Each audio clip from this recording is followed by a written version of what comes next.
من شرور أنفسنا من يهده الله فلا مضل له ومن يضلله فلا هادي له وأشهد أن لا إله إلا الله وحده لا شريك له وأشهد أن سيدنا وسندنا ومولانا محمدا عبده ورسوله أما بعد فأعوذ بالله من الشيطان الرجيم بسم الله الرحمن الرحيم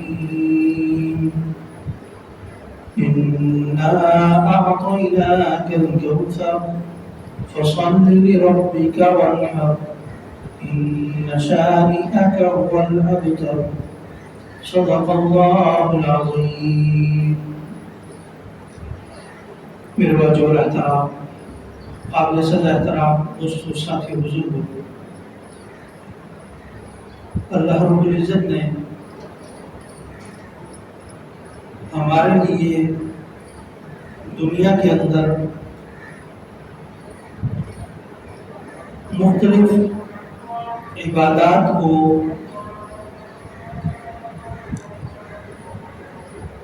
کرنے کا پابند بنایا ہے. ان میں سے کچھ عبادات فرض کے درجے میں آتی ہیں، کچھ عبادات نوافل کے درجے میں ہیں اور کچھ سنت مؤکدہ سنت کے درجے میں آتی ہے. ہر ایک چیز کے، ہر ایک عبادت کے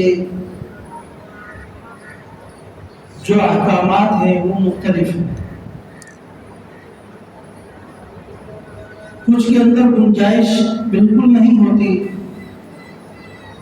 کچھ کے اندر اللہ رب العزت نے کسی حد تک گنجائش دی ہے. کچھ عبادات چھپ کر کرنے کی ہیں، کچھ عبادات اعلانیہ اظہار کر کے دکھا کر کرنے کی ہیں کہ میں فلاں عبادت کر رہا ہوں، ہم فلاں عبادت کو انجام دے رہے ہیں. تو آدمی جب ان چیزوں میں اترتا ہے تو اس کو اس کی پہچان ہونے لگتی ہے کہ کون سی عبادات ہیں جو مجھے علن اعلان کرنی ہے اور کون سی عبادات ہیں جو مجھے چھپ کر تنہائی میں اللہ رب العزت کے ساتھ کرنی ہے. جیسے فرض نماز کا معاملہ ہے، ہماری تمام عبادات کے اندر اس کو سب سے زیادہ فوقیت ہے. یہ علن اعلان عبادت ہے، یہ چھپ کر کرنے والی نہیں ہے. یہ آپ اظہار کر کے آئیں کہ میں نماز کے لیے جا رہا ہوں، راستے میں آپ کو کوئی نظر آتا ہے اسے بھی آپ تلقین کرتے ہوئے آئے کہ آؤ نماز کی طرف. کیوں؟ یہ اعلان کرنے والی نماز ہے. یہاں آپ یہ نہیں کہیں گے کہ تم پڑھو یا نہ پڑھو، تمہاری مرضی ہے، یہ غلط ہو جائے.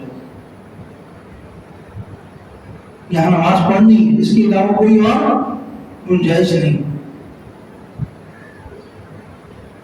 آپ رستے سے گزر کر آ رہے ہیں، کوئی جہاں شخص بیٹھا ہوا ہے، اول تو اگر وہ نماز نہیں پڑھنا چاہ رہا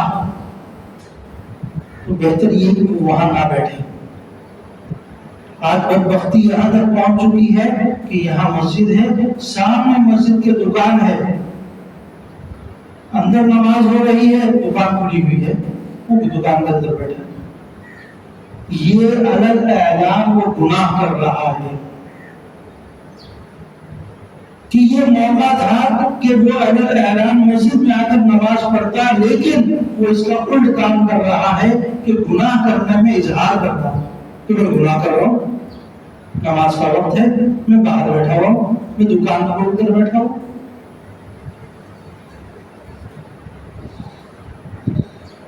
اگر یہ چار دیواری کے اندر گناہ کرتا ہے، چھپ کر کرتا ہے، تنہائی میں کرتا ہے، شاید اس کی بخشش کے امکانات ہیں. لیکن بازار میں بیٹھ کر سب کے لوگوں کے سامنے بیٹھ کر نماز کے لیے نہیں آتا، فاسق ہے، گناہ گار ہے. حضرت امام محمد رحمۃ اللہ علیہ، امام احمد بن حنبل رحمۃ اللہ علیہ کے ہاں ایسا شخص کافر ہو گیا جو اس طریقے سے نماز چھوڑ دے، بغیر کسی عذر کے نماز چھوڑ دیتا ہے، کافر ہو جاتا ہے، نکاح بھی دوبارہ کرے گا، کلمہ بھی دوبارہ پڑھے گا۔ آج ہم میں سے کتنے لوگ ہیں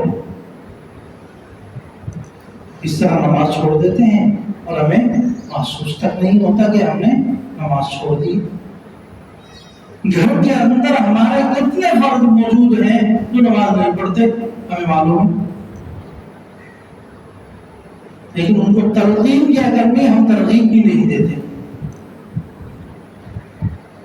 ان کو تنقید کیا کرنی، ہم انہیں اس کام کے لیے تھوڑی سی ترغیب بھی نہیں دیتے، تو ہم خود بھی گناہگار ہو جاتے ہیں۔ نوافل ہے، آپ پر کوئی پابندی نہیں ہے، آپ نوافل نہ پڑھیں کوئی گناہ نہیں۔ آپ فجر کی نماز کے بعد عشاء کی نماز آپ نہ پڑھیں کوئی گناہ نہیں ہے، چاشت کی نماز آپ نہ پڑھیں کوئی گناہ نہیں ہے، پوری رات آپ سوتے رہیں کوئی گناہ نہیں ہے، تہجد کا اہتمام نہ کریں کوئی گناہ نہیں ہے، لیکن فجر کی نماز نہیں پڑھیں گے، ظہر کی نماز نہیں پڑھیں گے، عصر کی نماز نہیں پڑھتے، یہ فرائض میں سے ہے، اس کے اندر گنجائش بالکل نہیں۔ یہ تو ہمارے ایمان کا ہم پر احسان ہے کہ انہوں نے ہمیں کافر تک نہیں پہنچایا، لیکن فاسق اور گناہ گار کہا ہے، اور فاسق اور گناہ گار ایسا ہے کہ جب تک وہ توبہ نہیں کرتا اس کی توبہ قبول نہیں ہوتی۔ آج ہم میں سے کتنے لوگ ہیں جو نماز چھوڑ دیتے ہیں، توبہ بھی نہیں کرتے۔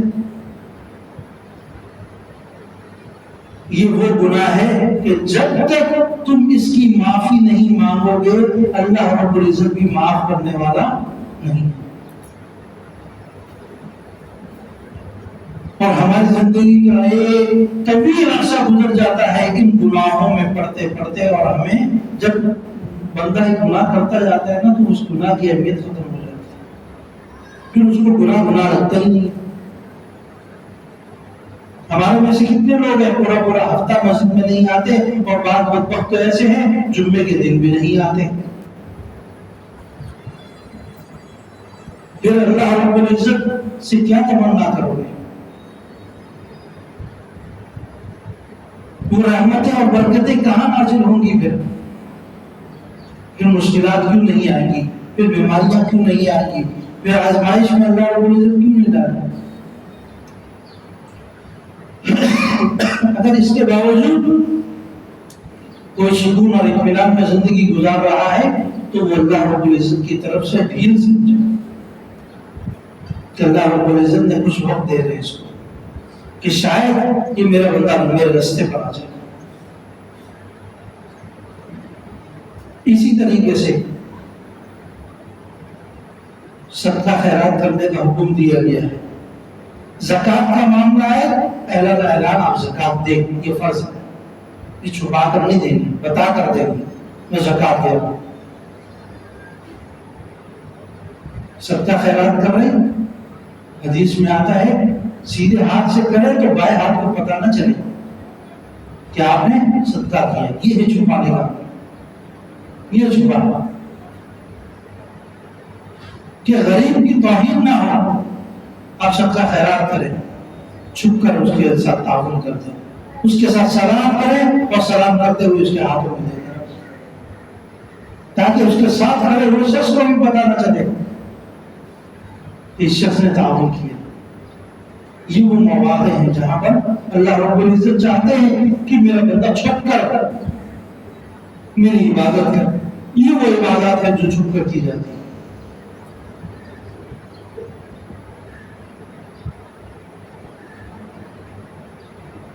کسی کے ساتھ آپ صلہ رحمی کا معاملہ کر رہے ہیں، یہ چھپ کر ہے، کچھ اس کا اظہار بھی کیا جا سکتا ہے، بعض مواقع پر ضرورت پڑتی ہے کہ اظہار بھی کیا جائے۔ تو زندگی کے اندر یہ مختلف حالات بندے کے آتے ہیں، تو موقع محل کے مطابق عمل کی ضرورت ہوتی ہے۔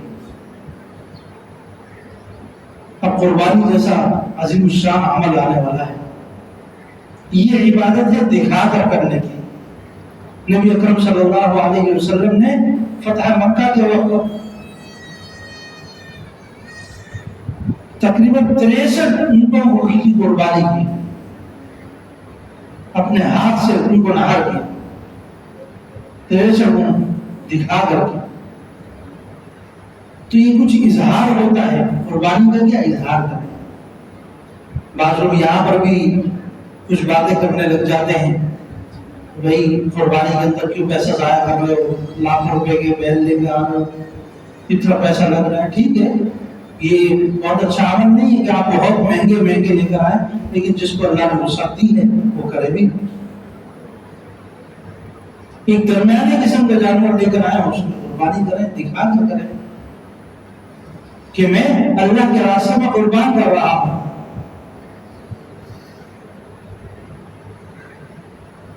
اور حدیث میں آتا ہے کہ اپنے جانور کو کچھ عرصہ پہلے لے کر آ جاؤ تاکہ اس کے ساتھ ایک انسیت ہو جائے، ایک محبت ہو جائے، ایک پیار ہو جائے. بعض لوگوں کے اندر اتنے زیادہ محبت اور پیار ہو جاتا ہے کہ ان کو چھری پھیرنے کا دل بھی نہیں کرتا. یہ اصل قربان ہے کہ عزت ابراہیم علیہ السلام کو قربان کیا جا رہا ہے.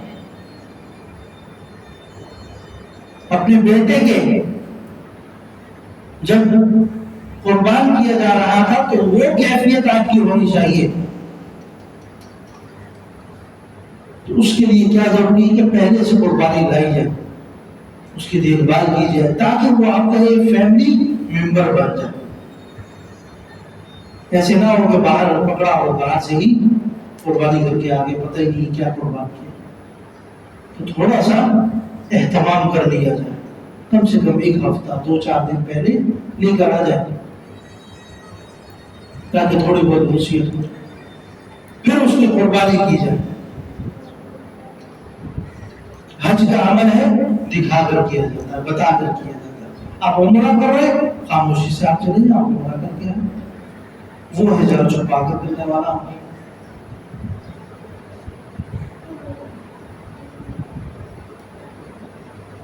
تو میں عرض کر رہا تھا کہ کچھ عبادت اللہ رب العزت کے ہاں دکھا کر کرنے والی ہوتی ہے تاکہ معاشرے کے اندر اسی طرح کا ایک رویہ بنے.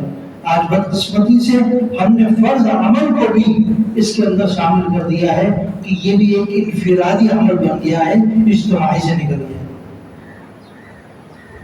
فلاں نماز پڑھنا ٹھیک ہے، وہ پڑھا ٹھیک ہے، ہمیں معلوم ہے یہ اتنے افراد ہیں جو نماز نہیں پڑھتے، میرے گھر کے اندر فلاں شخص ہے نماز نہیں پڑھتا، لیکن میں کچھ نہیں کہتا اسے.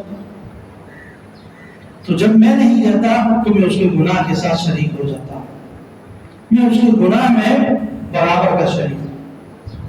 کیوں؟ یہ میرے ماتحت ہے، میں اس کا باپ ہوں. کل قیامت کے دن مجھ سے پوچھا جائے گا اس کے بارے میں، اگر میں اس کا پابند نہیں کر رہا تو میں زیادتی کر رہا ہوں اس کے ساتھ. جس طرح میں اس کے دیگر ضروریات کا خیال رکھتا ہوں تو مجھے اس کی آخرت کے بنانے کی بھی ایک بڑی ضرورت ہے. آج اس کے لیے ٹھنڈے پانی کا انتظام کر رہا ہوں، آج اس کے لیے پنکھے کا انتظام کر رہا ہوں، گرمی میں ہے تو اس کے لیے اے سی کا انتظام کر رہا ہوں کہ یہ سہولت میں رہے. کیا کل قبر میں وہ جب جائے گا تو اس کی تیاری نہیں کرتے؟ اس کے لیے اس چیز کو ہم بھول جاتے ہیں. جہاں اس نے ہمیشہ کے لیے رہنا ہے اس عمل کو ہم بھول جاتے ہیں. اللہ رب العزت عمل کی توفیق عطا فرمائے، اور نمازوں کی اور اس طرح کی جو اعلانیہ عبادات ہیں جو اللہ رب العزت نے جس طریقے سے ان کے احکامات ہم پر نازل کیے ان کو اسی طریقے سے عبادات کرنے کی اللہ رب العزت ہمیں توفیق بھی عطا فرمائے. اس کی دعا کرنے کی ضرورت ہے، ورنہ یہ معاملات بہت دور تک جا رہے ہیں جو آنے والی نسل کے لیے ہمارے لیے تباہ کاری کے علاوہ کچھ نہیں. میں نے جس طرح عرض کیا کہ گناہ بار بار ہو رہا ہوتا ہے تو وہ گناہ معمولی لگنے لگتا ہے. تو یہ عمل فرض نماز کو ہم اتنا چھوڑنے لگے ہیں کہ یہ معمولی لگنے لگا ہے، اور ذرا سی ہمیں کراہیت نہیں ہوتی ایک بے نمازی کو دیکھ کر۔ اللہ تعالیٰ عمل کی توفیق عطا فرمائے، اور جس چیز کو ہم نے معمولی سمجھ لیا ہے، اللہ رب العزت کے ہاں اس کی بہت بڑی قیمت ہے، اس کی قدر دانی کی توفیق عطا فرمائے۔ وما علینا الا البلاغ۔